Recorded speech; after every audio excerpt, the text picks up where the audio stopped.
Oke, selamat siang semuanya. Perkenalkan, saya Zivana Leticia. Hari ini saya yang akan menjadi moderator di sesi kita pada siang hari ini. Sebelumnya terima kasih kepada Skopi selaku Sustainable Coffee Platform of Indonesia, sesuai namanya, yang sudah menyelenggarakan diskusi kita pada siang hari ini. Mungkin ini pertama kalinya juga ya untuk Skopi kita menyelenggarakan seminar atau diskusi online seperti ini, tapi diharapkan dengan adanya diskusi online seperti ini, isu-isu yang berjalan sekarang tetap bisa kita bahas dan harapannya tetap bisa ada aksi-aksi selanjutnya setelah diskusi ini berakhir. Nah, sesuai dengan momentum sekarang ini yang kita bersama sedang hadapi, yaitu mengenai dampak COVID-19, kita hari ini akan membahas bagaimana sih antisipasi dampak COVID-19 ini terhadap khususnya sektor kopi di Indonesia. Nah, siang hari ini sudah ada 3 orang pembicara yang akan menyampaikan materinya masing-masing. Selain dari Skopi, tentunya ada Bapak Riza Damanik, PhD, selaku staf khusus Menteri Koperasi dan UMKM, Dr. Insinyur Kasdi Subagiono, MSc, Direktur Jenderal Perkebunan Kementerian Pertanian, dan Bapak Wildan Mustafa selaku owner dari CV Frinsa dan juga Dewan Pengurus dari Skopi. Untuk Bapak Kasdi sendiri sudah diwakili oleh Bapak Insinyur Hendrat Mojo Bagus Nugroho selaku Kasubdit Tanaman Penyegar, Direktorat Tanaman Tahunan, dan Penyegar Ditjen Perkebunan. Oke, untuk teman-teman panitia dari Skopi boleh minta bantuannya untuk di-mute dulu peserta yang tidak mendapat giliran berbicara supaya diskusi ini bisa berjalan lancar ya. Oke, baik, langsung saja saya jelaskan mengenai aturan main kita di diskusi online kita siang hari ini. Boleh dibantu untuk share screen-nya. Boleh saya diberi akses juga, Mas? Oke. Indonesia. Ya. Oke, kira-kira ini Bapak dan Ibu sekalian, agenda disko kita siang hari ini, atau diskusi mengenai kopi, kita akan ada pengantar diskusi dulu, lalu ada pembukaan dan sambutan, dilanjutkan oleh sesi pemaparan, dan nanti di setengah jam terakhir akan ada tanya-jawab dan kesimpulan serta penutup. Next.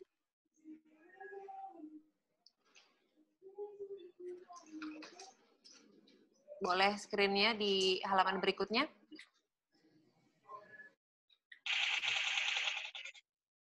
Oke, untuk aturan untuk aturan sesi diskusinya sendiri, peserta dipersilakan untuk login ke ruang Zoom call 10 menit sebelum diskusi ini dimulai.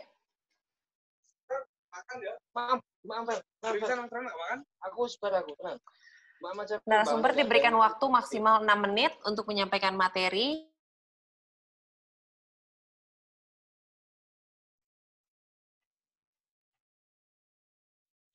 Mute speaker dan videonya selama sesi diskusi. Jadi mohon kita cek masing-masing juga apakah speakernya sudah mati atau belum. Dan untuk tanya jawabnya sendiri, nanti penanya hanya akan berkesempatan bertanya 1 kali untuk 1 pertanyaan, dan pertanyaannya tidak disampaikan secara audio ya, melainkan secara tulisan. Bisa ditulis di kolom chat. Apabila Bapak Ibu menggunakan laptop, ada di sisi sebelah kanan, itu ada kolom chat, dan pastikan kolom chat itu diketik untuk everyone ya, untuk ke semua orang, tidak di private ke 1 orang tertentu saja, sehingga bisa kita baca oleh semuanya. Dan pertanyaan yang belum terjawab selama sesi disko ini akan ditampung oleh Skopi dan jawabannya akan dikirimkan kemudian.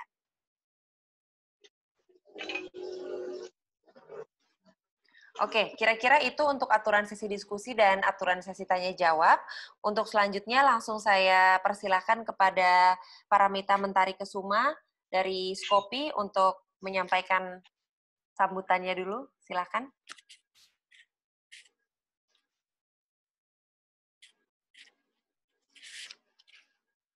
Boleh di-unmute dulu, Mas. Mic-nya Ibu Mentari.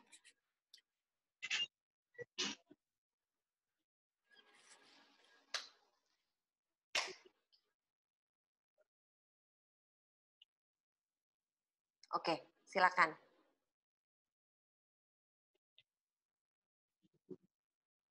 Masih di-unmute ya, harus di-unmute dulu.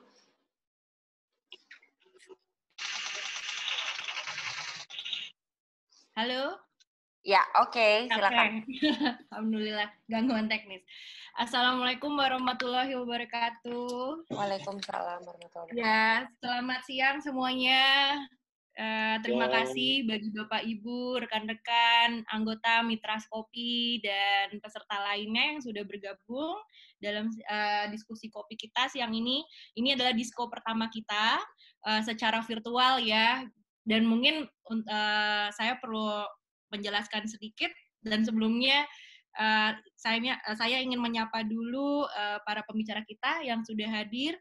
Ada di sini mewakili Bapak Direktur Jenderal Perkebunan Kementerian Pertanian RI, ada Bapak Bagus. Selamat datang Pak Bagus. Kemudian ada juga Pak Riza Damanik, Staf Sus Menteri Koperasi dan UKM. Terima kasih Pak Riza sudah bergabung. Dan ada Bapak Wildan Mustafa, selaku perwakilan dari anggota Skopi, Dewan Pengurus Kopi, dan CV Frinsa. Tanpa menunda lagi, mungkin saya perlu memperkenalkan sedikit tentang siapakah itu Skopi. Mungkin bisa di next, Mas? Atau saya diberikan akses ya? Oke, jadi bagi Bapak Ibu atau pemirsa yang belum tahu Skopi sendiri adalah sebuah platform. Kami adalah asosiasi berbadan hukum, ya, jadi dalam bentuk perkumpulan, tapi pengelolaannya secara organisasi nirlaba. Kami peduli dengan keberlanjutan kopi di Indonesia, terutama tentang peningkatan produktivitas kopi dan kesejahteraan petani di kopi di Indonesia. Jadi visi besar kami adalah kami ingin mempromosikan dan meningkatkan public partner private partnership dalam komunitas kopi untuk mencapai kesempatan ekonomi bagi petani, ketahanan pangan, dan kelestarian lingkungan. Oke, next. Jadi Skopi sendiri sudah berdiri sejak 2015. Oke, ini adalah wilayah kerja Skopi dan para mitranya. Jadi mitra kami berjumlah sekitar 44. Kami bergerak di 15 provinsi penghasil kopi di Indonesia. Dan dengan bantuan para master trainers yang dilatih, difasilitasi oleh Skopi, kami melakukan pendampingan terhadap para petani kopi. Dan di sini banyak mitra yang telah membantu kinerja Skopi selama ini, baik dari luar negeri maupun nasional, dan mitra kerja kami juga berbagai macam, semua stakeholders ada di sini, hulu sampai hilir, baik itu pelaku UMKM, off-taker, gitu, perusahaan untuk eksportir, sampai koperasi juga perkumpulan petani dan mitra LSM. Berikutnya.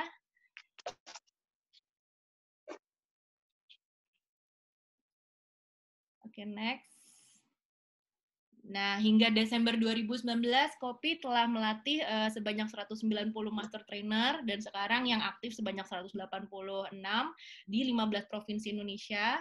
Dan melalui master trainers ini, untuk master trainers Kopi Robusta dan Arabica, kami telah melatih dan melakukan pendampingan terhadap sekitar 23.000 petani.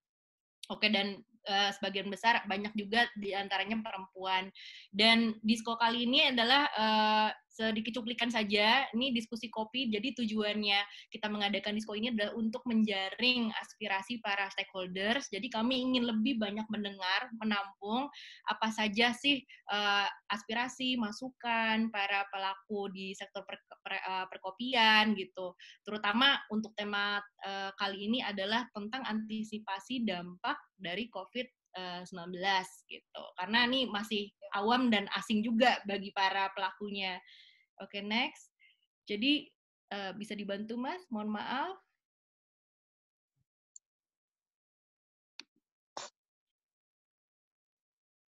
Agak loading mungkin ya.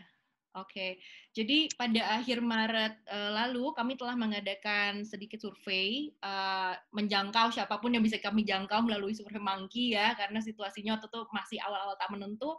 Kami berhasil mendapatkan 117 responden terhadap ini dari perwakilan master trainers kami, petani kopi dampingan, juga anggota dan mitra kopi. Bisa dilihat di sini. Oke, next. Jadi ini surveinya tentang pengetahuan mereka atau harapan mereka, kekhawatiran terkait COVID-19. Oke. Next. Nah, di sini kami dapatkan beberapa highlights-nya. kebanyakan sudah mengetahui ya, hampir 90% sudah mengetahui adanya COVID-19, apakah itu COVID-19, tetapi mereka tidak yakin atau malah merasa tidak pernah mendapatkan sosialisasi dari pemerintah di tingkat khususnya di lokal ya, di Pemda gitu. Dan mungkin yang bagi mitra kami yang berada di hilir juga demikian gitu. Nah, untuk informasinya sendiri, sebagian besar masih merasa tidak tahu dan tidak ada. Oke, next. Ini adalah respon dari Master Trainers dan petani kopi. Berikutnya, Mas. Oke, kami juga ingin mengetahui para petani kopi ini mata pencahariannya apa sih selain bertani kopi gitu kan. Jadi memang kebanyakan dari mereka adalah petani untuk livestock mungkin ya, dan peternak, juga wira swasta. Oke, bisa dilihat di sini. Next.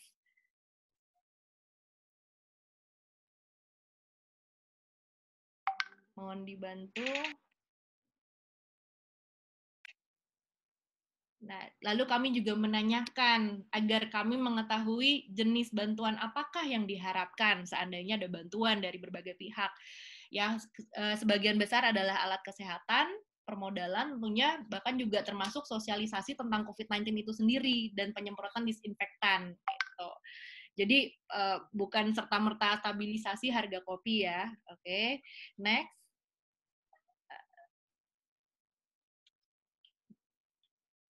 Dan dari anggota dan mitra Skopi, kami mendapatkan masukan bahwa hampir sebagian besar tidak atau belum mengetahui adanya dukungan, bantuan, tunjangan dari Pemda kepada pelaku UMKM. Meskipun kami yakin gitu, ya informasi ini sudah didistribusikan sedemikian rupa ya melalui berbagai channel.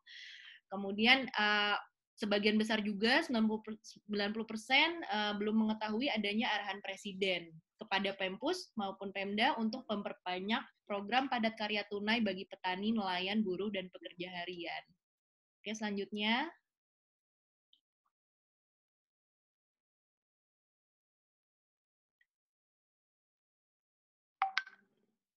Oke, sebelumnya Mas, mohon maaf, sebelumnya, ya, kelewatan.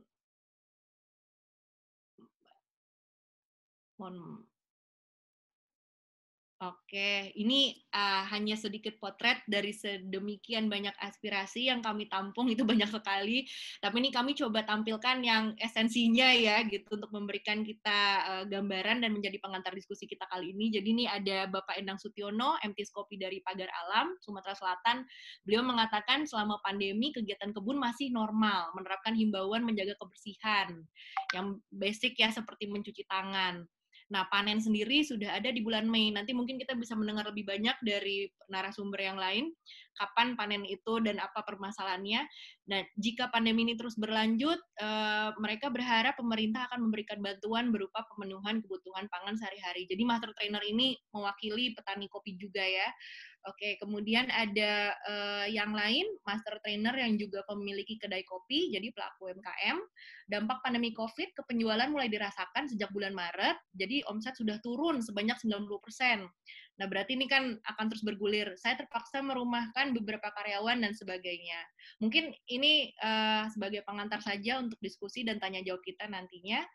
Kami berharap agar aspirasi ini dapat kita rangkum dan tampung sedemikian rupa sehingga menghasilkan langkah yang memang konkret. Nanti mungkin bisa dibantu di akhir sesi kita akan mengirimkan rangkuman tentunya secara terpisah setelah berakhir, dan akan ada pertanyaan kira-kira action plan apa, rencana kerja apa yang bisa kita lakukan bersama.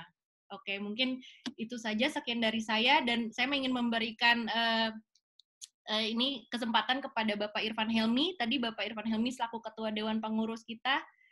Silakan Pak Irfan kalau ingin menyampaikan sesuatu. Ya, Assalamualaikum warahmatullahi wabarakatuh. Selamat siang semuanya. Jadi pertama-tama sih pastinya kita pengen ucapkan saya mewakili dengan Dewan Pengurus Kopi ya. Kami ingin ucapkan terima kasih kepada para narasumber. Yang pertama Pak Bagus, Pak Riza, dan juga Pak Wildan.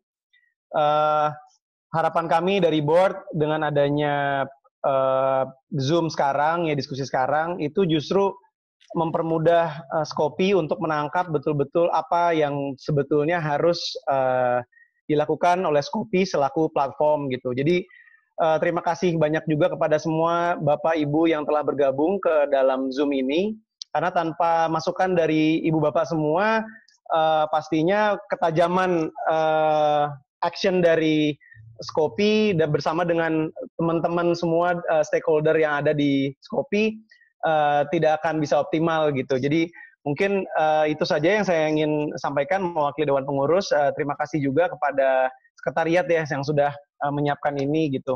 Silakan dilanjutkan kembali. Assalamualaikum warahmatullahi wabarakatuh. Waalaikumsalam warahmatullahi wabarakatuh. Oke, terima kasih Mas Irfan Helmi. Ini sebagai pelaku di industri juga ya Mas ya, pasti berasa juga imbas dari COVID-19 ini. Nanti mungkin boleh berbagi juga pengalamannya di bisnisnya ya Mas ya, pasti teman-teman juga penasaran nih. Oke, untuk selanjutnya kita langsung aja masuk ke pemapar yang pertama, yaitu Bapak Riza Damanik, PhD, Staf Khusus Menteri Koperasi dan UMKM. Kami persilakan. Boleh dibantu untuk di-unmute untuk pembicara, Mas? Baik, terima kasih Mbak Zilvana ya. Assalamualaikum warahmatullahi wabarakatuh. Selamat siang, salam sejahtera untuk kita semuanya.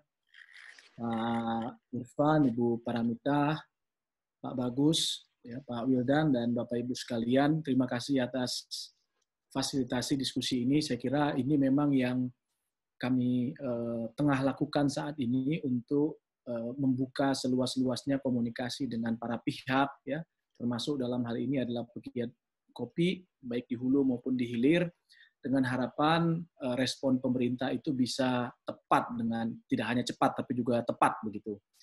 Nah, saya ada sedikit bahan mungkin sudah bisa mohon ditayangkan. Jadi mungkin kami mulai dengan sedikit saja pengantar ya, bahwa pertama sebelum COVID ini atau pandemi ini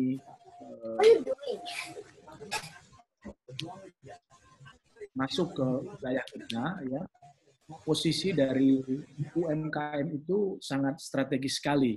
Ya. Ini mungkin ada loading ya, sangat strategis sekali, bahwa kita tahu lebih dari 90% dari pelaku usaha di Indonesia ini, ya, 99% bahkan, itu adalah masuk dalam kategori UMKM yang sebagian besarnya berada pada posisi mikro dan ultramikro. Nah, secara ekonomi kontribusinya cukup besar. Ini saya sendiri atau ada ininya ya? Sebelumnya mungkin? Ada Pak, ada yang bantu, jadi bisa diinfo aja kalau mau next atau sebelumnya. Ya. Nah, jadi sembari menunggu, jadi karena posisi cukup strategis sekali. Dalam konteks ekonomi, kita 60% dikontribusikan dari UMKM ini. Lapangan pekerjaan pun begitu besar sekali. Jadi oleh sebab itu kami sejak awal itu membuka saluran untuk tadi ya mendengar dan mendapatkan informasi yang akurat sejauh apa sebenarnya dari dampak dari COVID ini terhadap UMKM.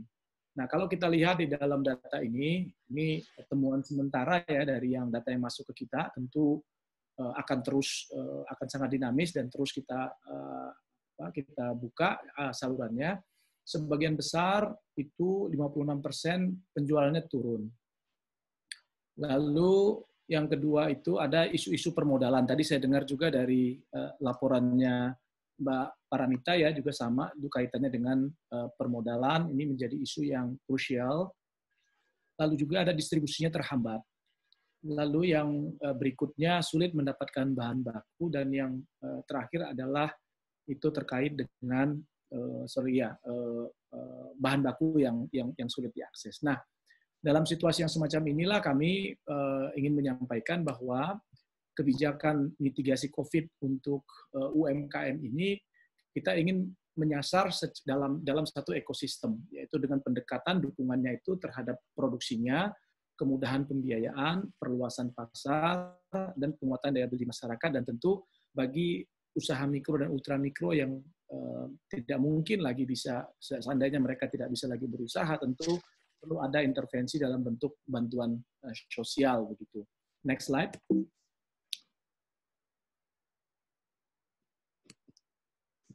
Berikutnya, nah kita juga bisa lihat di dalam konteks perkopian ya. Kalau kita mengikuti secara sesama apa yang disampaikan oleh Ibu Menteri Keuangan beberapa waktu yang lalu, terang sekali ya bahwa dalam situasi yang semacam ini tentu tidak biasa buat kita ya, dan ada sektor-sektor yang terpuruk, saya bisa menggunakan bahasa itu ya, tapi juga ada saat ini yang sektor-sektor yang mendapati peluang pasar yang cukup signifikan ya. Ambil contoh kimia, farmasi dan alat kesehatan, makanan dan minuman, jasa telekomunikasi, jasa logistik ya, tekstil dalam hal ini APD maupun masker begitu.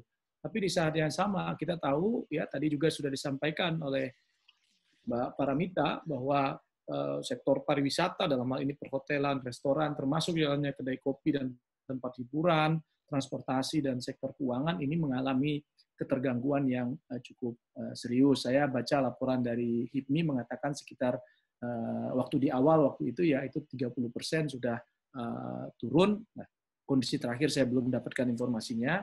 Nah, kalau kita lihat dalam konteks pelaku kopi sendiri, memang sama persis seperti yang ada digambarkan dalam konteks UMKM tadi itu ya. Sebagian besar pelakunya adalah perkebunan rakyat kalau yang di hulu. Tadi saya bicara yang di hilir ya, tapi yang di hulu juga sebagian besar adalah perkebunan rakyat yang dimana ini skalanya mikro ya, dan tentu sangat terasa bila mana di hilirnya juga tidak ada tidak ada pasarnya tidak merespon atau tidak menarik ya, tentu di hilirnya juga di hulunya juga menghadapi masalah yang cukup serius. Saya dengar dari beberapa rekan yang melakukan kegiatan perkopian juga mengatakan saat ini marketnya juga sedang lesu, dan ini juga menjadi tantangan buat kita semua tentunya. Berikutnya, nah dalam situasi yang semacam itu saya ingin memberikan sedikit pengantar saja. Kita saat ini terus melakukan upaya ya, Kementerian Koperasi dan lintas kementerian lembaga sebagaimana diarahkan oleh Presiden, kita terus melakukan upaya-upaya penguatan dalam rangka untuk memastikan UMKM ini bisa bertahan dalam situasi yang sulit ini. Sejumlah program sudah diluncurkan, ada sebagian yang lain dalam proses pematangan ya. Ini mudah-mudahan dalam waktu dekat semuanya bisa berjalan begitu. Slide selanjutnya boleh?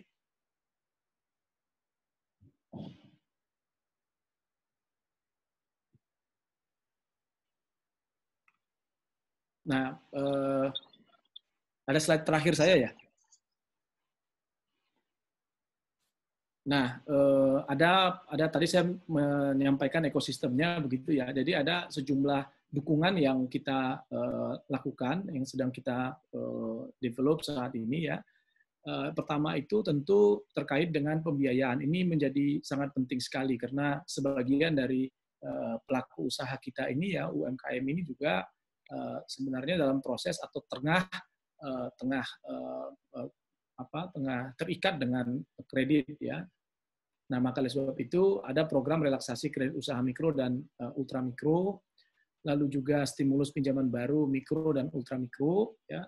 Lalu stimulus pinjaman lunak kepada koperasi, ini juga angkanya 2 triliun nanti melalui LPDB, ini sedang kita sedang dimatangkan begitu. Dan yang berikutnya juga adalah percepatan dan perluasan penyaluran KUR ya, karena memang ini sudah ada anggaran yang cukup besar sekali, 190 triliun ya, kredit usaha rakyat yang ada di yang sudah di-develop untuk tahun 2020 ini. Kita berharap ini juga bisa tersalurkan melalui ragam saluran-saluran termasuk fintech ya. Lalu berikutnya juga kaitannya dengan penguatan daya beli dan bantuan sosial. Ya, ini ada stimulus bantuan tunai kepada usaha mikro dan ultramikro. Hari ini saya kira rapatnya masih terus berlangsung. dengan Kementerian Sosial, ya, Kementerian Keuangan, lalu juga stimulus daya beli produk UKM ini angkanya 2 triliun. Nantinya kita berharap ini bisa mendorong ya masyarakat kita itu tetap ya nanti skemanya nanti itu kita ingin buat semacam diskon lah begitu ya produk-produk UMKM ini yang nantinya dia dengan voucher diskon itu diharapkan masyarakat tetap melakukan aktivitas pembelian terhadap produk-produk UMKM ini. Lalu juga ada kartu sembako ya yang sudah sedang disiapkan. Kartu prakerja ini saya kira batch pertama sudah dimulai dan saya kira bagus sekali kalau teman-teman di lingkungan perkopian ini bisa terlibat di situ ya untuk mendaftarkan ini via online. Setiap minggunya ada 160.000 orang yang akan direkrut begitu melalui kartu prakerja ini dengan benefit 3.550.000, 1 jutanya untuk pelatihan, 2.400.000-nya dibayar 4 kali itu untuk uang saku lah untuk bisa beraktivitas ya, dan sisanya 150.000 itu nanti pada saat evaluasi. Lalu ada bantuan khusus di DKI ya untuk bansos itu. Nah, kita kaitannya dengan bansos ini, kita juga sedang membicarakan dengan BUMN supaya nanti ini terintegrasi juga dengan warung ya. Jadi ada kartu sembako itu kita berharap ini juga memberikan market juga, menjadi peluang juga bagi warung untuk bisa eksis. Kami sekarang sedang mendevelop namanya belanja di warung tetangga itu. Sekarang sudah 50 warung yang per hari ini 50 warung sudah diuji coba. Kita berharap nanti setelah 100 kita akan luncurkan gitu. Ini kerjasama antara 9 BUMN pangan dengan sejumlah kelompok masyarakat dan warung begitu, dengan harapan nanti ini BUMN juga bisa berperan untuk membeli produk-produk pertanian termasuk kopi dari masyarakat, dari petani, dari nelayan, dari peternak. Lalu nanti bisa juga disalurkan ke BUMN sudah siapkan platformnya untuk nanti disalurkan melalui warung-warung yang ada di Jabodetabek maupun di banyak tempat di Indonesia. Lalu juga pelibatan UMKM dalam pengadaan masker non-medik ini sudah di pembicaraan kemarin kami dengan Kimia Farma ya dalam konteks supaya ada nanti off-taker dari produk-produk masker non-medik ini. Ya, ini sedang sudah dibicarakan. Lalu juga kaitannya dengan jaminan pasokan bahan baku dan logistik. Ini juga menjadi penting karena kita berharap di situasi physical distancing ini kita berharap logistiknya tidak menjadi hambatan begitu ya. Nah, ini kita sudah bicarakan juga dengan BKR, dengan sejumlah platform untuk ini tetap bisa dioptimalkan. Saya kira secara umum, secara garis besar, saya ingin sampaikan inilah yang kita bayangkan ekosistemnya begitu, dengan harapan satu sisi kita bisa mendukung menghentikan atau membatasi perluasan dari virus ini sendiri begitu dengan physical distancing, tapi di saat yang sama kita sedang ekonomi masyarakat itu tetap berjalan begitu di hulu maupun di hilirnya. Saya kira saya mungkin berhenti di sana sebentar, nanti kita bisa diskusikan lebih lanjut. Terima kasih. Oke, terima kasih banyak Pak Riza Damanik, cukup jelas ya di pemaparannya. Walaupun nih kadang-kadang koneksinya agak terbatas juga, boleh minta bantuannya untuk teman-teman peserta. Ini mungkin karena dikarenakan partisipannya cukup banyak, ada 136 orang. Boleh peserta yang tidak berbicara, kita matikan videonya sama-sama ya, kita matikan kameranya. Jadi kalau di laptop itu di sudut kiri bawah ada tulisan stop video, itu bisa kita klik dulu supaya jaringannya lebih lancar, dan yang nyala videonya hanya narasumber yang sedang berbicara aja. Oke, kita lanjut ke pemapar berikutnya yang mewakili Bapak Kasdi Subagiono, yaitu Bapak Insinyur Hendrat Mojo Bagus Hudoro. Pak Bagus, silakan Pak. Oke, terima kasih. Saya panggil Mbak Zivana aja ya, Mbak. Iya, boleh Mbak Zivana aja. Biar lebih baik. Assalamualaikum warahmatullahi wabarakatuh. Waalaikumsalam. Bapak Ibu yang kami hormati, termasuk Pak Lansmer tadi, Pak Riza dari Kemenkop UKM, ya Pak, yang telah menyampaikan paparan yang pertama dan kedua. Nanti ada sahabat saya Pak Wildan. Selamat jumpa lagi Pak Wildan setelah sekian lama. Bapak Ibu yang kami hormati, pertama-tama kami ingin menyampaikan permohonan maaf dari Pak Dirjen dan Pak Direktur, karena beliau berdua sekarang juga masih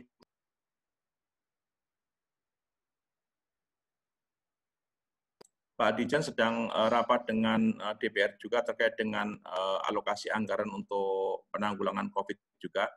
Jadi rencana ada juga alokasi anggaran yang sedang disusun dalam rangka untuk mengatasi dampak COVID-19 ini. Sesuai dengan materi yang disampaikan oleh panitia atas kopi kepada Pak Dirjen, saya diminta untuk mewakili beliau untuk sementara. Nanti ketika Pak Dirjen dan Pak Direktur setelah selesai video conference juga akan bergabung dengan kita semua. Untuk menyingkat waktu, kami mungkin ada materi yang bisa kami sampaikan nanti. Apakah bisa sharing materi di sini, Mbak Zivana? Bisa. Silakan dibantu. Panitia dari Skopi akan membantu, Pak. Bisa. Pak Bagus ini ditayangkan.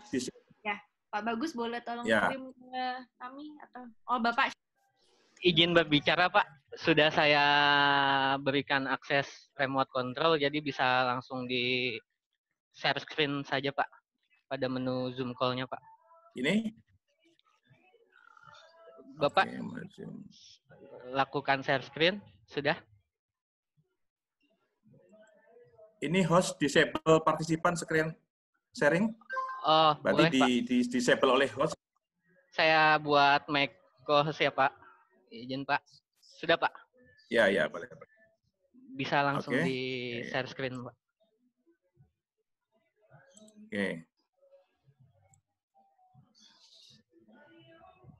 Bisa udah nampak di layar? Ya. Nampak Pak. Pak, saya mau ingetin aja untuk waktu bicaranya 6 menit ya Pak ya. Ya, kami ada 14 slide, tapi kami akan potong aja beberapa yang mungkin nanti bisa dibaca juga oleh para peserta. Ya. Oke, terima kasih. Terima kasih kami lakukan. Jadi sesuai dengan tadi materi yang disampaikan oleh Skopi dalam panitia untuk menyampaikan apa peran pemerintah untuk mengatasi dampak dari COVID-19 ini, khususnya di sektor kopi Indonesia. Kami sudah mencoba menyiapkan bahan, kami akan skip saja. Beberapa hal ini adalah kegiatan utama sekilas mungkin Bapak Ibu yang mungkin bergabung dengan perkebunan, kami sampaikan. Ada beberapa kegiatan yang memang jadi prioritas, yaitu adalah pengembangan logistik benih, kemudian peningkatan tambah daya saing dan pangsa pasar, kemudian adalah modernisasi perkebunan,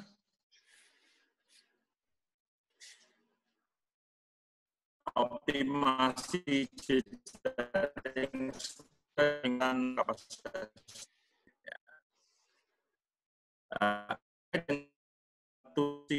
perkebunan dalam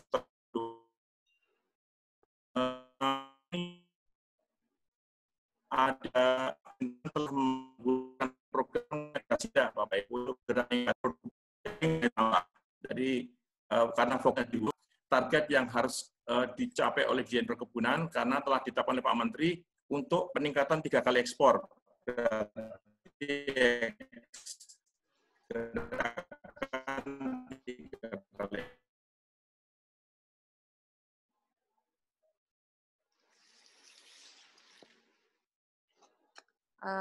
Ini sepertinya sinyalnya nggak bagus ya. Saya Pak Bagus aja. Pak Bagus aja yang lain merasa sinyalnya jelek juga apa saya aja ya? Saya tadi terputus-putus, nggak jelas dengarnya. Iya, terputus-putus, Mbak. Ini Pak Bagus hang nih kayaknya. Soalnya videonya nggak bergerak. Sama, saya juga terputus-putus nih. Oke. Ya udah kita coba tangani dulu. Mungkin Pak Bagus kita skip dulu sebentar ya Pak ya. Pak Bagus? Oh ya, ini mati sama sekali sepertinya. Oke, baik. Mungkin karena sambil menunggu Pak Bagus memperbaiki koneksinya terlebih dahulu, kita ke pembicara yang selanjutnya. Gimana teman-teman dari Skopi? Oke? Oke, Zi, Mbak. Ya, kita lanjut dulu aja ya. Sepertinya masih agak sulit nih. Oke, baik. Kita langsung ke Pak Wildan Mustafa ya, Pak, selaku owner CV Frinsa dan juga anggota Dewan Pengurus Kopi. Silakan, Pak Wildan. Boleh langsung masuk, Pak? Pak Wildan. Pak Wildan boleh diberi akses juga? Halo, selamat sore. Oke, silakan, Pak. Iya, selamat sore Bu Ivana, Pak Riza, nih sahabat saya Pak Bagus. Kemudian ada Pak Irfan, Pak Indri, dan teman-teman semua. Ya. Mungkin langsung aja ke tampilan handout saya. Bisa ditampilkan atau gimana? Atau screen share? Boleh dibantu sama panitia Skopi? Ya. Oke, ya. Langsung aja ke next slide-nya. Adaptasi bisnis kopi di tengah pandemi corona ini ya. Jadi produksi kopi Indonesia itu menarik karena kita ada hampir kebagi dua oleh Khatulistiwa. Jadi ada wilayah di utara Khatulistiwa, ada wilayah di selatan, di mana kira-kira 20% produksi itu berasal dari wilayah utara, yaitu Aceh dan Sumatera Utara. Itu musim panennya dari Oktober sampai April, jadi dari akhir tahun ke awal tahun. Kemudian yang di selatan musim panen rayanya mulai Mei sampai September. Jadi sekarang ini kita sedang panen yang 20% ini, dan saya dengar mereka sudah panen kira-kira teman-teman di sana 2/3-nya, begitu. Nah, yang di utara ini panennya bareng dengan Vietnam, Kolombia, kemudian Ethiopia, dan lain-lain, Amerika Tengah, itu semuanya masuk di musim panen akhir tahun ke awal tahun ya. Kemudian ada lagi yang di selatan, yaitu yang 80%, itu panennya bersamaan dengan Brazil, Peru, Kenya, dan sebagainya. Itu kira-kira 80% dari produksi kita. Next slide. Nah, di slide berikutnya saya ingin menunjukkan gambar yang masalah yang sudah jadi masalah yang kronis gitu ya. Yaitu produktivitas kita itu sangat rendah dibanding negara produsen lain. Kita per hektar hanya memproduksi 581 kg per hektar per tahun, sementara Brazil itu udah hampir 2 ton, Kolombia 1 ton, Vietnam sudah lebih dari 2,5 ton. Apa yang terjadi dengan produktivitas yang rendah seperti ini? Yang terjadi adalah harga kopi kita di pasar dunia menjadi mahal, karena unit cost-nya juga tinggi. Dan apa yang terjadi ketika situasinya sulit seperti sekarang ini? Itu biasanya yang mahal itu yang pertama kali kena. Kalau mau dihilangkan dari blend, yang duluan kena. Atau yang kalau orang beli kopi yang lebih murah, kita yang pertama kali ditinggalkan. Begitu. Coba dilihat di slide berikutnya. Ini juga dari obrolan kita dengan teman-teman eksportir yang sedang berjalan sekarang dari Sumatera Utara dan dari Aceh ya. Slide berikutnya ya. Jadi ini dari informasi dari importir kita ya, baik dari Eropa, Amerika maupun Australia. Jadi untuk komersial grade itu masih lumayan begitu. Jadi orang yang selama ini mungkin minum kopi di kafe, minum kopi di mana, sekarang minum kopinya di rumah karena lockdown, dan mereka akan membeli kopi yang lebih murah. Sehingga yang komersial grade itu pasarnya masih lumayan bagus. Tapi untuk yang specialty makin mahal, makin menderita. Jadi bulan Maret itu pembelian sudah mulai menurun katanya. Itu sekitar tinggal 60% saja, dan April itu hampir nggak jalan sama sekali. Kemudian terjadi penumpukan stok baik di importir, roastery, dan ini dikhawatirkan nanti akan dijual menjelang musim semi ya, musim panas. Musim panen nanti, mungkin pembelian dari mereka juga akan berkurang. Ada berita bagusnya, yaitu bahwa e-marketing, online marketing berkembang pesat, namun secara market share, secara penjualan itu masih kecil saja dibanding pemasaran yang lewat kafe dan lewat retail biasa gitu ya. Nah, sementara kondisi di pasar lokal gitu, coba di slide berikutnya. Untuk di pasar lokal, sebetulnya belasan tahun terakhir ini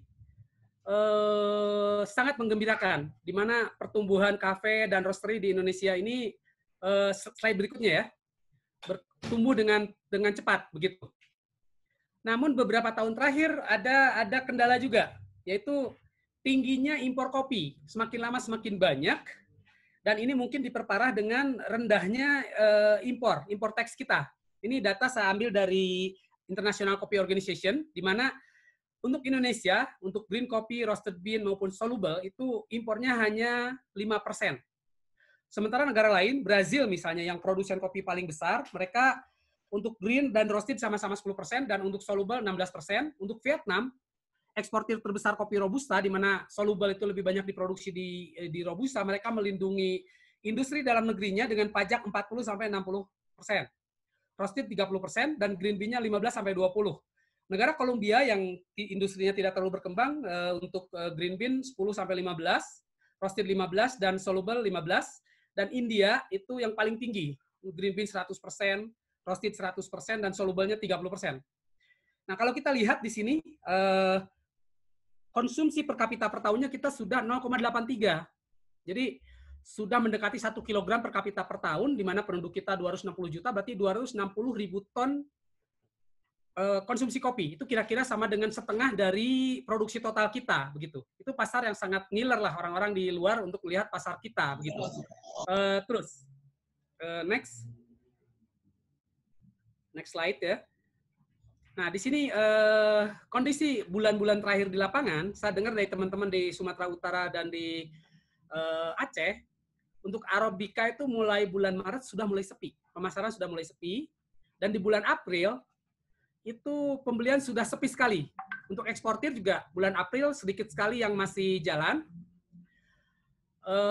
Hanya tinggal seperempatnya, seperlimanya begitu. Dan harga kopi baik cherry, gabah maupun asalan turun drastis. Dan ini kata mereka seumur-umur baru ngalamin begitu. Sebelumnya tidak pernah terjadi. Kondisi panen raya kemudian pasarnya nggak ada. Dan ini baru 2/3 dari produksi yang 20%, yang di utara Khatulistiwa. Nah, yang di bawah yang 80% ini belum mulai. Jadi kebayang ini cash flow-nya seperti apa gitu. Mereka sudah kesulitan cash flow dalam kondisi baru panen belasan persen saja. Dan pemain ekspor itu baik dari utara, dari Aceh, dari Medan maupun dari selatan, dari Jawa, dari Bali, dari Flores, Toraja, itu pemainnya kan itu juga gitu. Apa yang terjadi ketika mereka menghadapi 15% ini cash flow-nya udah kesulitan? Apa yang terjadi ketika menghadapi yang selebihnya, yang 80% lebih? Karena apa? Karena selama ini kan biasanya kita beli kopi, eksportir beli kopi, mungkin dalam waktu 1 bulan itu sudah bisa dijual, kemudian pembayarannya udah bisa dipakai buat beli kopi berikutnya begitu. Dalam kondisi sekarang beli kopi dan disimpan di gudang, karena pengapalan juga terlambat, pembelian juga terlambat. Bahkan saya dengar dari Pak Saimi Saleh di media perkebunan, itu ada kapal yang sudah jalan pun diminta balik lagi gitu. Terus kontrak yang sudah dibuat pun minta renegosiasi untuk minta penurunan harga sampai 40%, seperti itu. Mungkin next slide. Ini kondisi di lapangan ya, udah berat sekali. Sehingga saya coba juga kumpulkan usulan dari teman-teman ya. Di antaranya ada usulan untuk kondisi COVID ini. Pertama mungkin untuk teman-teman yang menggunakan dana dari bank, itu mereka sangat memerlukan dana talangan. Karena apa? Karena pemasaran nggak lancar ya. Kemudian juga ada beberapa daerah yang sudah mulai mencoba resi gudang. Saya dengar di Aceh itu udah mulai. Kemudian di Jawa Barat sudah mulai ada pembicaraan-pembicaraan ke arah resi gudang. Kemudian juga ada potongan bunga. Saya rasa ini sangat perlu. Kenapa? Karena cash flow kita udah sulit banget sekarang ini. Dan penundaan cicilan. Mungkin mudah-mudahan bisa sampai tahun depan lah, sampai panen raya berikutnya ya. Kemudian ada pengiriman-pengiriman yang selama ini orang masih bisa kirim kontaineran, sekarang ini kesulitan. Jadi mungkin hanya LCL, berapa ton. Ini saya usulkan gimana kalau kita bekerja sama dengan ITPC di berbagai negara. Memungkinkan nggak kalau kita konsolidasi ekspor, yang selama ini ngirim 1 kontainer, 2 kontainer, 10 kontainer, sekarang misalnya cuma bisa ngirim setengah kontainer, digabung-gabung aja dari beberapa orang untuk negara tujuan yang sama. Nanti dikoordinasi sama ITPC di negara tujuan supaya biaya logistiknya nggak terlalu mahal. Karena kopi kita sudah mahal, kalau ditambah biaya logistik mahal, semakin sulit kita bersaing. Gitu.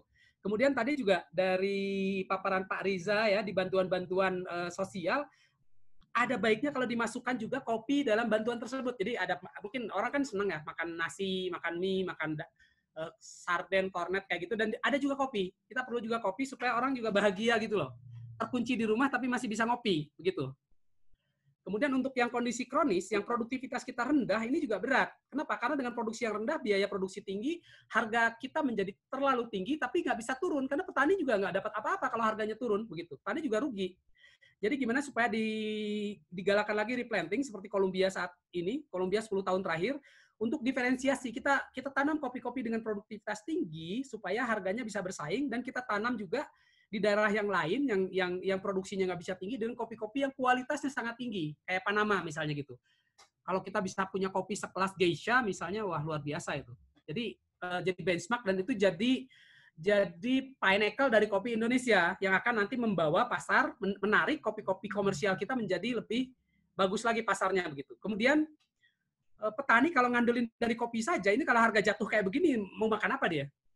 Perlu juga dipikirkan konsep integrated farming, tumpang sari dan sebagainya, dengan hortikultur, dengan peternakan, sehingga petani punya income yang lain begitu. Bisa dari kambing, sapi, atau madu, atau sayuran yang ditumpang sari di kebun kopinya. Mungkin dari saya cukupkan sekian dulu sambil nunggu nanti diskusi. Terima kasih atas perhatiannya. Billahi taufiq wal hidayah. Assalamualaikum warahmatullahi wabarakatuh. Waalaikumsalam warahmatullahi wabarakatuh. Terima kasih banyak Pak Wildan. Ini menarik ya, Pak Wildan udah menyatakan ada mungkin ide-ide usulan gitu, ada plan untuk akut dan kronis, juga kira-kira apa yang bisa dilakukan, dan juga usulan kerjasama dengan ITPC di berbagai negara. Nah, nanti kita akan bahas, sudah mulai banyak nih masuk pertanyaan dari teman-teman semua. Kita kembali ke Pak Bagus dulu ya Pak, bagaimana Pak koneksinya, udah mulai stabil kah? Kalau sudah mulai stabil, kita bisa balik ke Pak Bagus. Kalau masih belum, kita coba jawab pertanyaan teman-teman terlebih dahulu. Gimana Pak Bagus? Boleh, silakan Mbak.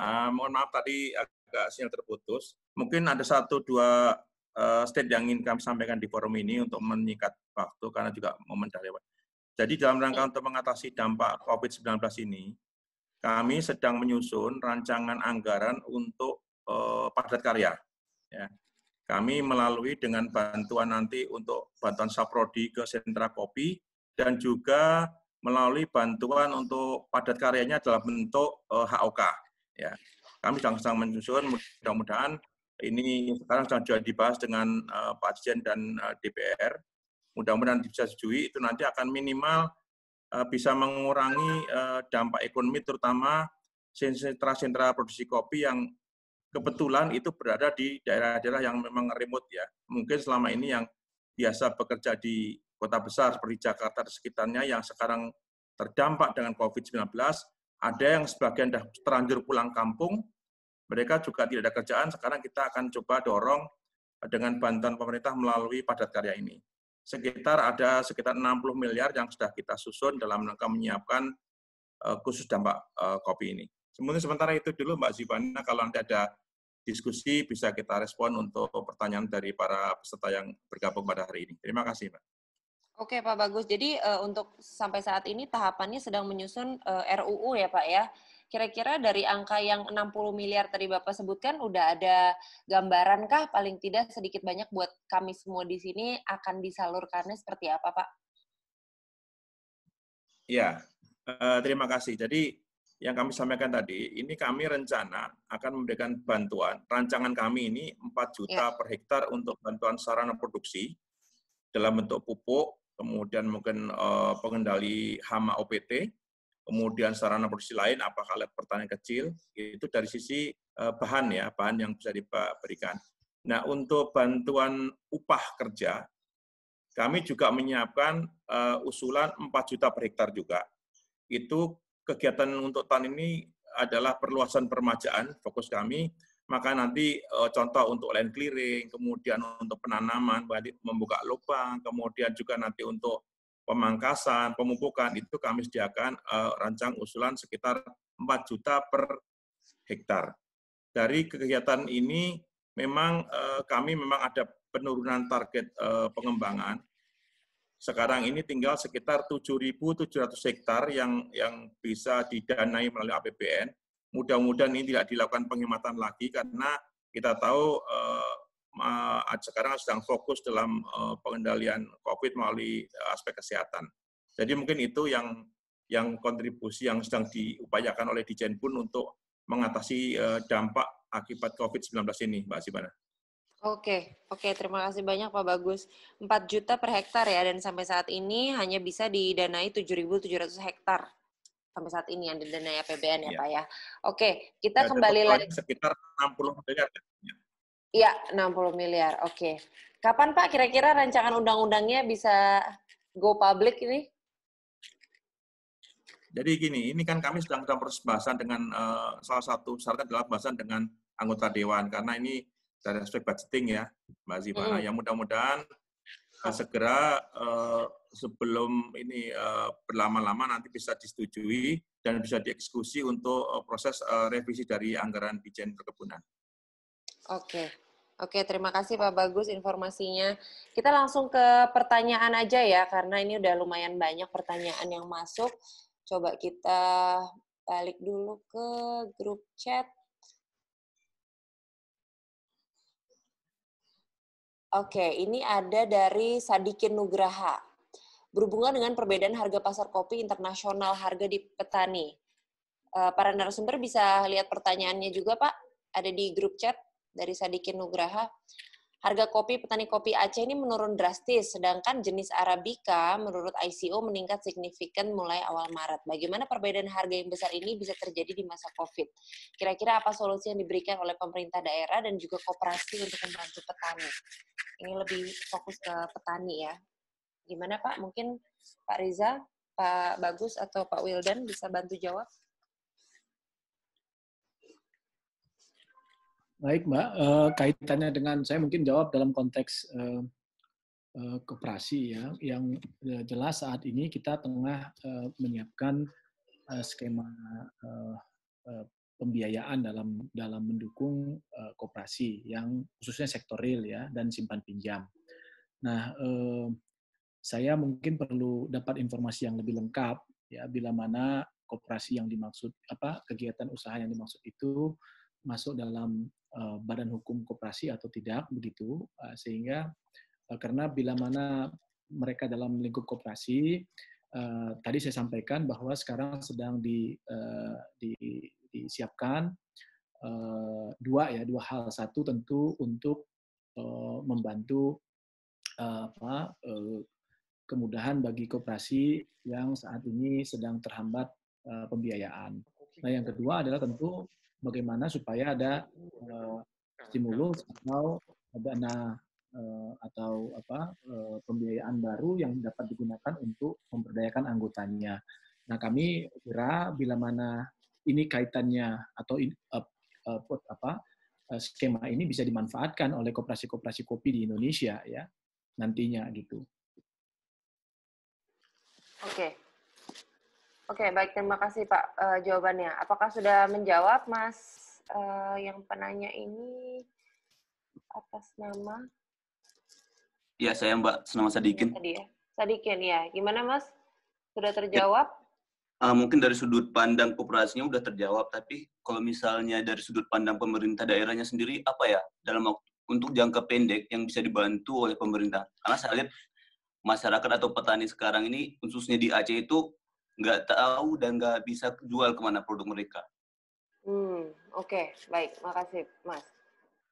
Boleh ditambahkan mungkin para narasumber?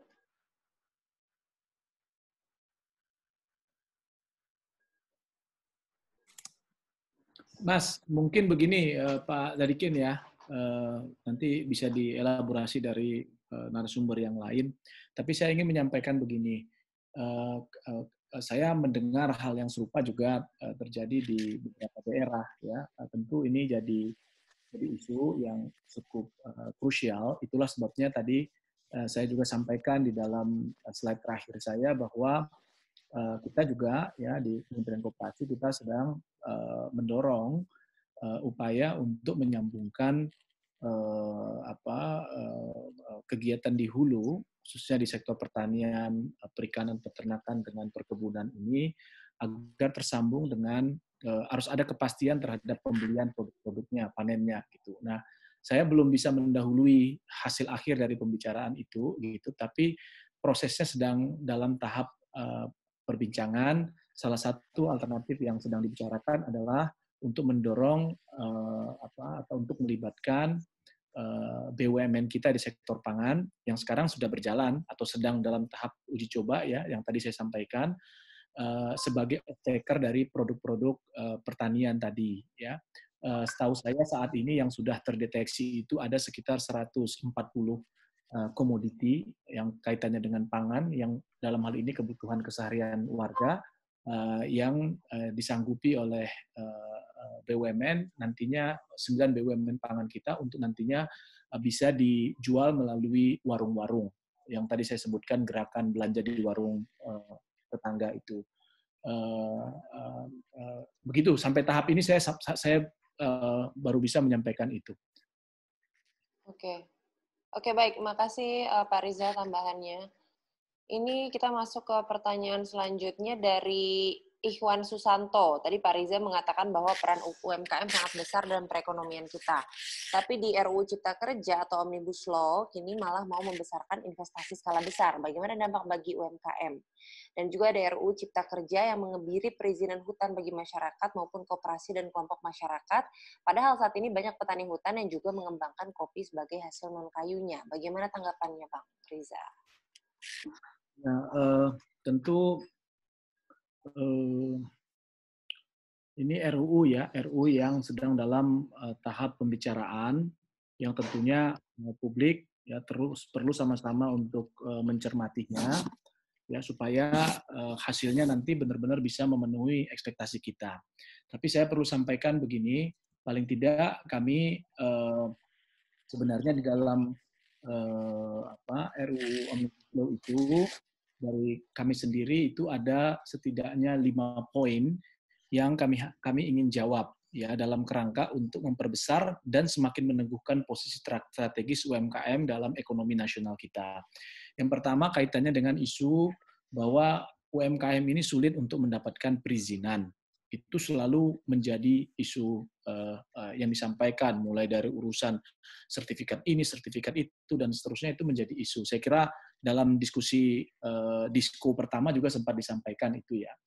Nah, yang kita ingin lakukan dalam kaitan dengan Omnibus Law ini adalah kita ingin mendorong isu tadi itu bisa terselesaikan begitu. Maka kalau dibaca secara singkat di pasal 23 ya, pasal 47, pasal 94 bagian ke-6 itu yang kaitan dengan kemudahan perizinan berusaha ya, di pasal 98 itu ada beberapa hal yang kita ingin lakukan. Pertama yang kaitannya dengan kegiatan-kegiatan UMKM yang berdampak lingkungan ya, itu akan dibantu oleh pemerintah pusat maupun daerah dalam penyusunan AMDAL-nya, karena agak sulit membayangkan kalau usaha kecil usaha kecil ini harus menyusunnya sendiri dan dengan ongkos yang sendiri misalnya begitu. Maka ini akan dibantu oleh pemerintah. Yang kedua,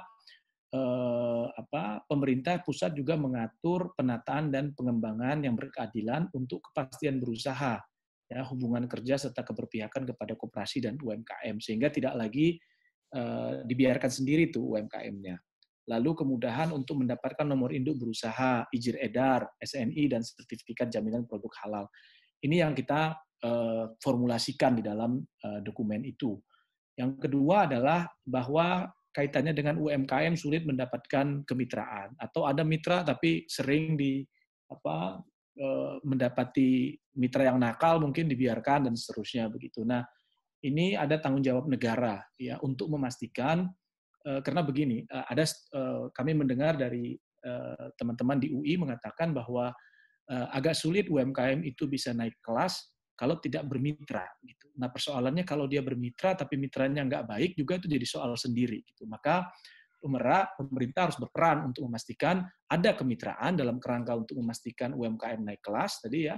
Tapi di saat yang sama tentu mitranya harus kita pastikan juga tidak jadi para pihaknya ini tidak ada yang curang gitu. Nah, maka oleh sebab itu saya ambil contoh misalnya tadi dalam pengelolaan rest area di jalan tol gitu ya. Kalau kita baca di dokumen yang ada di Omnibus Law itu, pengusahaan tempat istirahat itu dalam pelayanan di jalan tol itu harus dilakukan dengan pola kemitraan ya, di mana UMKM itu dapat berpartisipasi dalam pengusahaan tempat itu. Itu terobosan yang kita harapkan. Lalu kaitan juga kemitraan ini, yang kita sebut dengan kemitraan itu adalah kerjasama antara UMKM dan usaha lain, ya, usaha besar, usaha yang disertai pembinaan dan pendampingan usaha. Jadi tidak dibiarkan, tadi saya sampaikan tidak dibiarkan sendiri, ya. Dengan demikian ini kita bisa harapkan dia memberikan insentif dan kemudahan-kemudahan. Harapannya demikian gitu idealnya, gitu ya.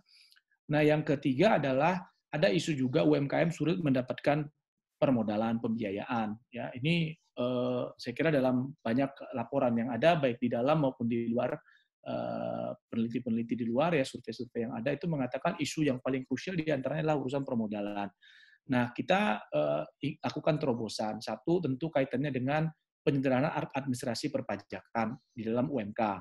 Lalu kegiatan usaha mikro dan kecil itu dapat dijadikan jaminan kredit program. Jadi tidak lagi basisnya collateral base dalam peminjaman itu, ya, tapi ini nggak lagi sertifikat rumah dan seterusnya. Bagaimana mungkin usaha mikro kecil itu yang baru memulai usaha, misalnya dia belum punya apa-apa, udah dicari, ditanya STNK-nya ada atau BPKB-nya ada, tanahnya ada dan seterusnya, itu agak rumit gitu, ya.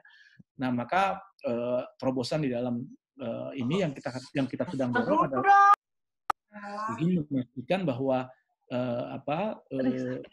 kegiatan usaha itu sendiri itu harusnya bisa menjadi portofolio yang bisa digunakan untuk mendapatkan akses program gitu. Termasuk juga alokasi khusus untuk mendanai, ini kita harap ada alokasi dana khusus, ya, untuk mendanai kegiatan pemberdayaan dan pengembangan UMKM. Ini juga kita dorong gitu, ya. Lalu hal yang lain adalah pemerintah itu memfasilitasi ketersediaannya layanan bantuan dan pendampingan hukum bagi usaha mikro dan kecil. Ini menjadi sangat penting. Nah, yang lain adalah kaitannya dengan isu UMKM sulit melakukan pemasaran produk, barang, dan jasa. Ini kita coba antisipasi gitu, ya. Kalau Bapak Ibu sempat mengikuti beberapa waktu terakhir ini, kita ingin mendorong agar pelaku usaha mikro dan kecil itu mendapatkan kepastian terhadap pemasaran produk dan jasanya, termasuk di dalam pengadaan barang dan jasa pemerintah. Ini kita ingin dorong, termasuk dalam kaitan dengan pandemi COVID ini kan kita dorong ke arah sana, ya. Jadi kita ajak, ya, termasuk BUMN kita itu, ya, untuk sama-sama memberdayakan produk UMKM agar nantinya ada kepastian pasar untuk bisa menyerap dari, ambil contoh misalnya masker non-medik, ya, dari hasil dari UMKM itu sendiri. Nah, lalu kaitan dengan terakhir adalah kita berharap juga ada upaya untuk mendorong kemudahan-kemudahan dalam berkoperasi yang selama ini ada isu, ya, bahwa mendirikan koperasi itu rumit sekali dan seterusnya. Kita ingin lakukan kemudahan-kemudahan itu. Nah, saya tentu sekali lagi ini draft ini terus perlu kita sempurnakan, perlu kita kawal bersama-sama, ya, termasuk teman-teman yang hadir di dalam forum diskusi ini, sehingga semakin mantap nantinya pada saat pembahasan dan sampai pada akhirnya proses legislasinya. Saya kira itu.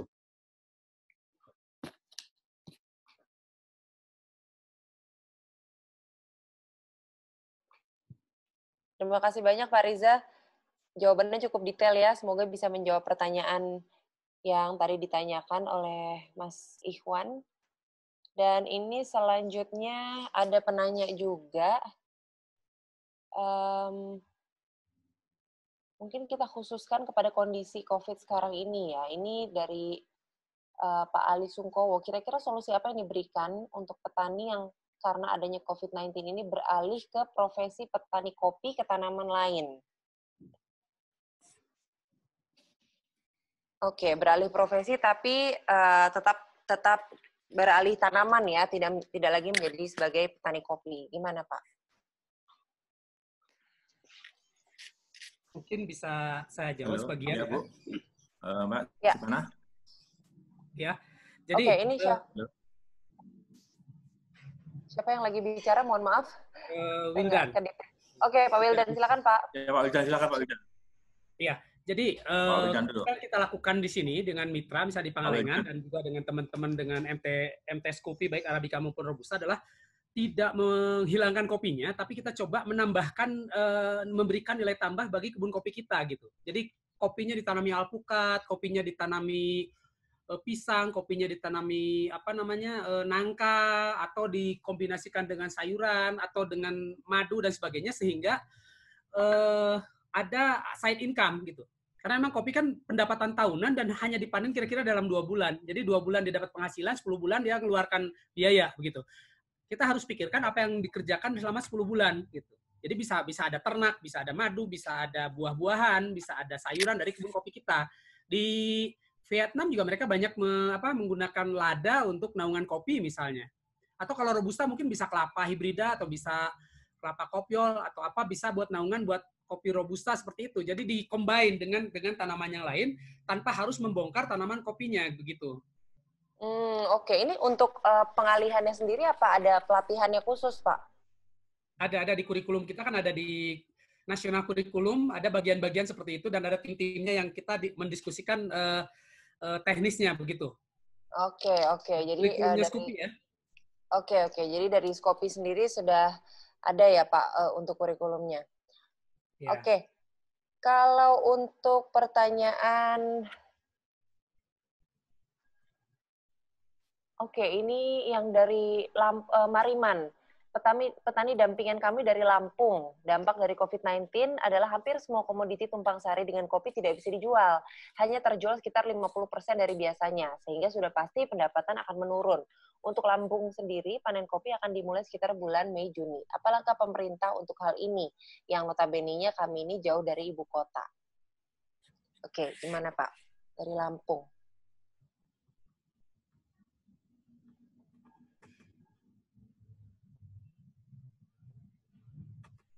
Ada yang bisa bantu jawab?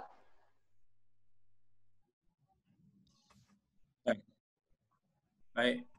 Saya mungkin coba jawab ini Mbak Sivana. Iya, silakan Pak Bagus. Halo. Iya Pak Bagus. Halo. Ya, halo. Halo. Oke Pak, ada suaranya kok Pak. Halo. Iya, bisa. Suara saya bisa ya terdengar suara saya? Bisa Pak Bagus, silakan Pak. Oke, terima kasih.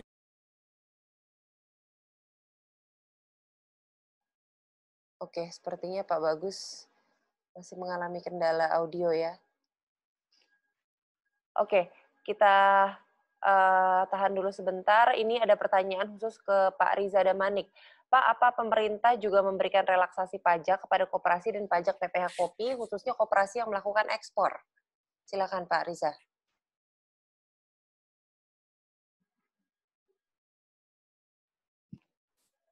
Baik,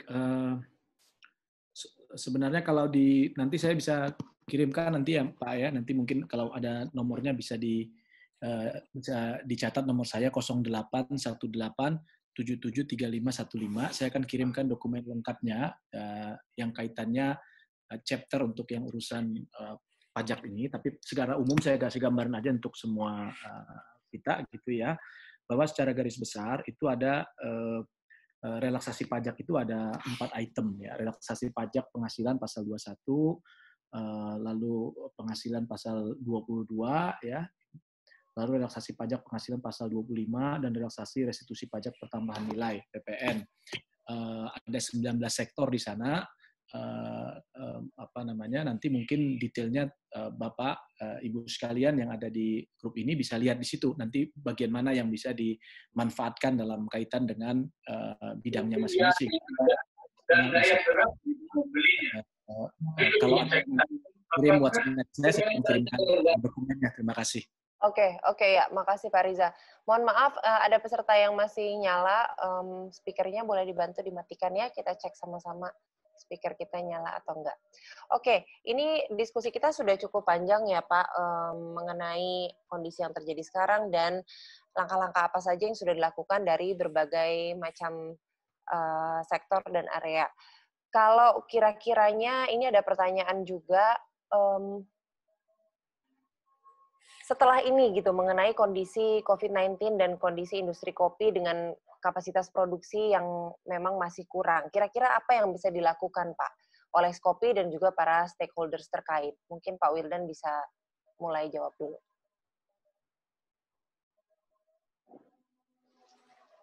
Pertanyaan coba diulang gimana, Bu?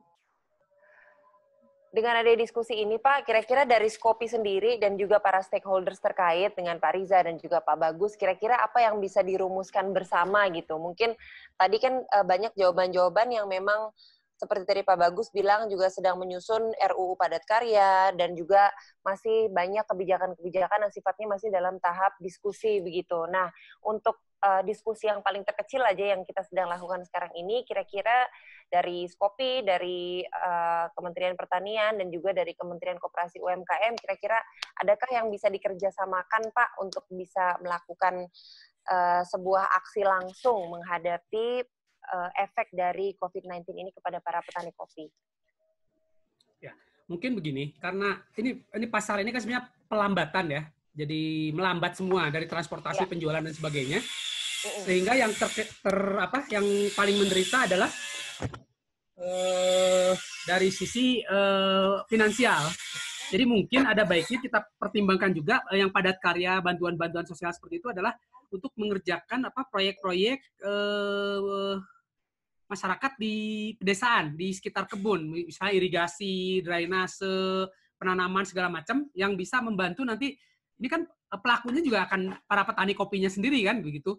Sarana untuk pengembangan produksi ke depan seperti itu misalnya. Kemudian tadi menarik juga untuk replanting dan sebagainya, karena ini akan sulit sekali dengan kondisi pemasaran seperti ini untuk para petani untuk melakukan investasi seperti itu begitu. Jadi mungkin bantuan-bantuan seperti itu diarahkan ke sektor-sektor yang produktif begitu. Di antaranya adalah untuk membantu para petani kopi, mereka sebagai subjek dan objek dari bantuan tersebut untuk meningkatkan kapasitasnya ke depan gitu. Itu. Kemudian yang kedua tadi yang resi gudang dan sebagainya, ini juga jadi gudang-gudang yang ada di kita ini kan sebenarnya kapasitasnya hanya untuk transit, ngumpulin dari petani kemudian dikirim. Tapi kalau terjadi keterlambatan pengiriman, ini akan numpuk ini gudang ini. Ini juga perlu ada pemikiran bagaimana mengatasi masalah logistiknya ini begitu, yang dikerjasamakan dengan Pemda dan sebagainya begitu ya. Oke, berarti itu kerjasamanya dengan pemerintah daerah ya Pak ya, kalau untuk masalah penumpukan di gudang itu? Ya itu, kemudian yang tadi yang pemasaran, karena skala penjualannya juga mungkin mengecil, itu juga bisa nggak dikoordinir sama Deplu atau perdagangan lewat ITPC misalnya begitu, untuk digabung-gabung aja lah beberapa pelaku usaha selama ini yang udah ngirim, bisa ngirim ke Australia gitu, beberapa pelaku digabung aja supaya bisa tetap ngirim tanpa menjadi terlalu mahal dengan disatukan dalam kontainer yang sama begitu. Oke, baik. Dari Pak Riza dan Pak Bagus ada tambahan Pak, kira-kira apa hal aksi langsung yang mungkin bisa dikolaborasikan untuk saat ini, untuk momentum saat ini yang sudah banyak pengusaha-pengusaha kopi dan juga petani yang sudah terdampak gitu Pak, sambil kita menunggu untuk kedepannya pastinya rancangan undang-undang dan banyak kebijakan lainnya itu bisa dieksekusi nantinya. Ya, saya kira saya setuju tadi dengan Pak Wildan ya, karena kalau memang pasarnya juga masih ada begitu ya, meskipun situasinya serba keterbatasan, tapi kita perlu memberikan taktis lah, dalam artian tentu kita nggak bisa berdiam diri ya, kita harus melakukan segala upaya untuk bisa melewati masa-masa yang tidak biasa ini gitu. Nah, kami sebenarnya sempat mendiskusikan dengan beberapa pihak kaitan dengan itu, sekiranya idenya Pak Wildan itu bagus sekali, bisa kita dorong supaya pengiriman secara bersama-sama itu bisa dilakukan sehingga tetap aktivitas perdagangan kopi kita ini tetap berjalan. Nah, yang kedua adalah yang tadi saya sampaikan, yang tengah dilakukan saat ini, tahapannya saat ini adalah uji coba. Ya, saya sampaikan uji coba dalam artian bukan uji coba di dalam lab begitu, tapi ini uji coba di pasar untuk memastikan agar antara hulu dan hilir, ya, kalau kita tadi sampaikan bahwa ada produk-produk pertanian dan perkebunan begitu ya, ada termasuk kopi di dalamnya. Ini kan panennya nggak bisa ditunda kalau ada panen begitu ya, atau bahkan sudah dalam proses penanaman misalnya, atau tahapan penanaman dan akan panen kan, ini harus dipanen begitu. Nah, pertanyaannya kan tentu bagaimana memastikan ada pembeli. Nah, kami lagi menguji cobakan ini lagi bersama, saya kira udah beberapa kali rapat dengan tadi 9 klaster BUMN pangan itu, dan saat ini sudah diuji cobakan di Jabodetabek, di target kita 100 dulu, dicoba di 100 warung. Dan idenya adalah si 9 klaster BUMN pangan ini sesuai dengan bidangnya masing-masing, ada yang di perikanan, pertanian, perkebunan, peternakan, begitu ya, itu membeli menjadi off-taker dari produk-produk yang dihasilkan oleh petani, peternak, pekebun maupun nelayan kita. Nah, di saat yang sama mereka bisa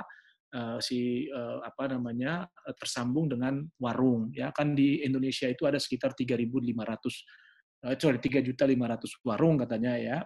Nah, kalau memang angkanya sebesar itu, kan ini juga si warung-warung juga harus hidup begitu ya, harus tetap bisa eksis, bisa berjalan di tengah situasi yang physical distancing ini ya. Nah, seharusnya dia bisa melayani, si warung bisa melayani masyarakat di sekitarnya. Nah, kalau kita punya satu sisi ada yang menjadi off-taker-nya, di sisi yang lain ada tempat penyalurannya, market kita harapkan itu cukup berdaya untuk melakukan. Tapi tentu pasar ekspornya terus harus dilihat ya, dioptimalkan begitu. Nah, ini yang sedang kami lakukan, Bapak Ibu sekalian. Saya akan kembali ke dalam forum ini nantinya ya, mudah-mudahan kalau sudah ada progres yang lebih jauh, kita akan laporkan tentu sampaikan juga kepada teman-teman atau komunitas di Skopi ya, supaya nanti ini bisa dianggap sebagai peluang. Yang ketiga, ada beberapa kali kami bicara juga dengan Kementerian Pertanian untuk juga menyambut peluang-peluang pesawat atau kapal ya, pengiriman barang yang datang dari luar yang kemungkinan bisa jadi pulangnya kosong begitu, itu mungkin bisa juga dijadikan peluang untuk diisi oleh produk-produk petani, peternak maupun pekebun maupun nelayan kita ya. Ini juga kami lihat kemarin opportunity-nya, kita lagi bincangkan dengan sejumlah negara ya, bila mana itu bisa dilakukan gitu. Oke, terima kasih Pak Riza. Berarti ini sudah mulai banyak ide-idenya ya yang bisa dikerjasamakan gitu ke depannya. Tadi dari Pak Wildan juga sudah mengatakan ada kebijakan padat karya yang bisa difokuskan ke pedesaan untuk menggenjot produksi ke depannya gitu ya Pak. Karena sebetulnya pandemi COVID-19 ini bukanlah akhir dari segala-galanya, ini hanyalah pelambatan gitu, dan kita harapkan ke depannya justru di saat ini kita menyiapkan amunisi juga untuk bisa boost produksi di kedepannya, dan juga dimaksimalkan ke petani untuk meningkatkan kapasitas produksi, dan juga ada ide tadi untuk berkoordinasi dengan pemerintah-pemerintah daerah, Deplu untuk pemasaran, dan juga bagaimana untuk pengosongan gudang itu tersendiri yang memang sekarang sudah menumpuk ya, tidak boleh dibiarkan karena nanti tahun depan bisa sudah ada panen berikutnya. Dan juga tadi Pak Riza sudah menambahkan sedang melakukan uji coba di pasar dan untuk berusaha untuk mengoptimalkan pasar ekspor, dan juga tadi ada ide untuk mengisi produk-produk peternakan atau pertanian ya Pak di berbagai macam transportasi baik di pesawat maupun kapal. Kalau dari Pak Bagus sendiri ada tambahan mungkin Pak? Untuk ide kerjasama ya yang bisa dilakukan kira-kira. Kami agak terputus-putus, jadi mungkin tadi sempat berapa kali terputus pada sesi yang penting tadi ya. Mohon maaf, ini mungkin tambahan sebelum closing mungkin aja. Yang pertama tentunya kan penanganan yang jangka pendek ini adalah kita dengan padat karya yang kami sampaikan tadi. Kami sedang menyusun rancangan anggaran untuk membantu sentra-sentra produksi kopi yang selama ini terdampak betul. Karena apa? Contoh tadi ada yang Lampung bahkan menjual hasil intercropping aja juga sampai nggak laku ya, itu juga sebagai dampak. Nah, jangka panjangnya nanti kita akan menggait atau bekerjasama dengan lembaga pembiayaan, karena Pak Menteri Pertanian sudah mencanangkan untuk menggandeng KUR dalam pembiayaan usaha pertanian, baik itu perkebunan maupun komoditas yang lain. Kenapa? Karena terus kalau mengandalkan beban APBN tentunya kan tidak bisa menjangkau ke sentra produksi yang luasnya hampir kurang lebih 1,2 juta hektar dengan petani sekitar 1,7 juta kepala keluarga. Nah, yang ketiga, tentunya kita juga akan berkolaborasi dengan KL dan Pemda terkait untuk menangani secara lokalitas ya di masing-masing sentra, contoh tadi pemasaran. Memang ini jadi tantangan, kenapa? Karena di satu sisi kita ingin berharap arus pemasaran kita berjalan lancar, namun kondisi yang belum memungkinkan, kita kan harus tadi social distancing, kemudian kita juga harus membatasi pergerakan baik itu orang untuk berkebun dan panen dan sebagainya. Tapi mudah-mudahan kita berdoa juga wabah corona ini bisa cepat berlalu, aktivitas di tingkat hulu khususnya para petani bisa kembali beraktivitas bergiat lagi, dan perekonomian tentunya juga akan berlanjut. Dan yang tadi ada satu pertanyaan Mbak Zivana terkait dengan target yang dilihat kenapa terlalu besar. Memang itu target kami susun itu dalam jangka waktu 5 tahun, baik itu produksi maupun ekspor. Dalam 2 tahun ini memang mengharapkan peningkatan produksi pasti kan belum bisa. Oleh karena itu, kita di Dijen Perkebunan membantu dari aspek hilirisasi. Ada bantuan alsin untuk pasca panennya, dalam bentuk hulal pulper, dalam rangka untuk tidak hanya sekedar petani menjual ceri atau biji basah, tetapi juga mulai menghasilkan biji green bean minimal. Yang kedua, sekitar 31 unit tadi untuk alat pasca panen, dan ada sekitar 34 unit untuk alat pengolahan hilirnya. Artinya setelah green bean dihasilkan, para petani produsen tidak hanya sekedar menjual green bean, namun juga mulai menghasilkan roasted bean atau mungkin ground atau bubuk kopi yang bisa dijual di baik lokal maupun di tingkat nasional. Mungkin sementara tambahan dari kami demikian Mbak Zivana. Terima kasih. Oke, terima kasih banyak Pak Bagus atas penjelasannya. Ini sepertinya semakin... Ya, halo. Oke Pak. Halo? Aman Pak, audio. Ya, terima kasih banyak. Ini sepertinya semakin membuka wawasan kita juga, dan juga diberikan pencerahan juga dari para narasumber bahwa ternyata para penentu kebijakan ini tentunya tidak tinggal diam. Banyak sekali rencana-rencana yang akan dilakukan dan sudah dilakukan, sudah mulai disosialisasikan juga, dan ada yang masih dalam tahap diskusi. Jadi kami ucapkan terima kasih sekali lagi, dan semoga pertanyaan-pertanyaan yang tadi sudah ditanyakan bisa menjawab jawabannya dari para narasumber, dan untuk penanya yang belum berkesempatan ditanyakan pertanyaannya setelah sesi ini nanti akan dijawab oleh Sekretariat Skopi, dan diberikan juga ya slideshow dan presentasi-presentasi dari setiap pembicara. Mungkin itu yang bisa kita simpulkan dari diskusi hari ini. Ada yang mau menambahkan mungkin dari para peserta di sini? Ini ada sekedar saran dari Firman Budiman, semoga pendataan pemberian bantuan tepat sasaran agar tidak terjadi konflik antar petani. Terima kasih. Oke, ini mungkin menarik juga nih, boleh nih jadi pertanyaan terakhir ya sebelum kita tutup. Bagaimana cara memastikan bahwa pendataan pemberian bantuan ini betul-betul tepat sasaran? Mengingat tadi kalau kita lihat, kita dengar angka-angka yang disebutkan kan cukup besar ya. Bagaimana cara agar bisa bantuan ini diberikan tepat sasaran? Mungkin pertanyaan terakhir sebelum kita tutup. Pak Riza, Pak Bagus?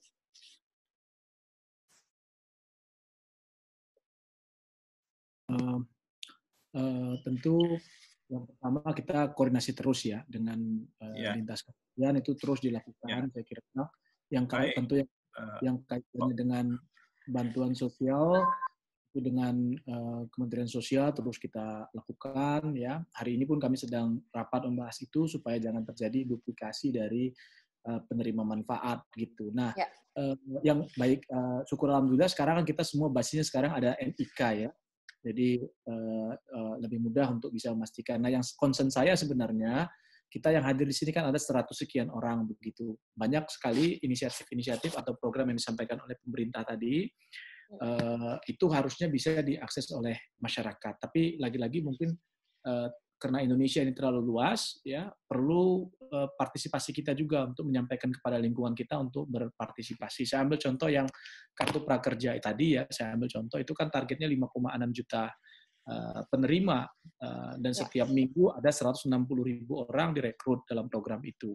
Nah, saya berharap sebenarnya teman-teman di di Skopi dengan komunitasnya, ya ada pimpinan-pimpinan organisasi mungkin di sini bisa menghimbau atau mengajak teman-temannya untuk bisa, karena itu kan tinggal daftar di online tuh melalui prakerja.go.id itu, dengan harapan nanti satu sisi ada pelatihan yang didapat, tapi di saat yang sama ada uang saku ya atau bantuan tunai yang dapat diberikan kepada mereka setelah pelatihan gitu. Nah itu sayang sekali bila mana ini kan tadinya idenya kan ini diperluas, kartu prakerja diperluas dalam merespon COVID ini gitu, dan anggaran juga sudah ditambah. Nah oleh sebab itu kita sih berharap ya partisipasi publik juga ya, kita yang ada di sini terus bantu untuk sosialisasi supaya sebanyak-banyak masyarakat juga bisa mendapatkan manfaat selain yang tadi yang sudah terdata tentunya. Saya kira itu Bapak Ibu sekalian, terima kasih. Oke, terima kasih banyak Pak Riza tambahannya. Semoga semakin memperjelas ya kemanakah dana-dana itu akan dialirkan, dan semoga kita butuh pengawalan kita semua juga untuk supaya tetap sasaran. Oke, dan setelah diskusi ini, Skopi juga akan menampung pastinya dan juga mempelajari segala masukan dan aspirasi yang sudah didiskusikan bersama. Untuk pertanyaan-pertanyaan yang belum terjawab akan dijawab segera. Dan ini saya bisa share screen juga nggak ya? Oh, saya nggak bisa ya. Boleh di-share tadi di presentasi di slide terakhir ada email Sekretariat Skopi, boleh di-share, Mbak, Mas? Baik, Mbak. Supaya peserta juga bisa screenshot atau mungkin difoto.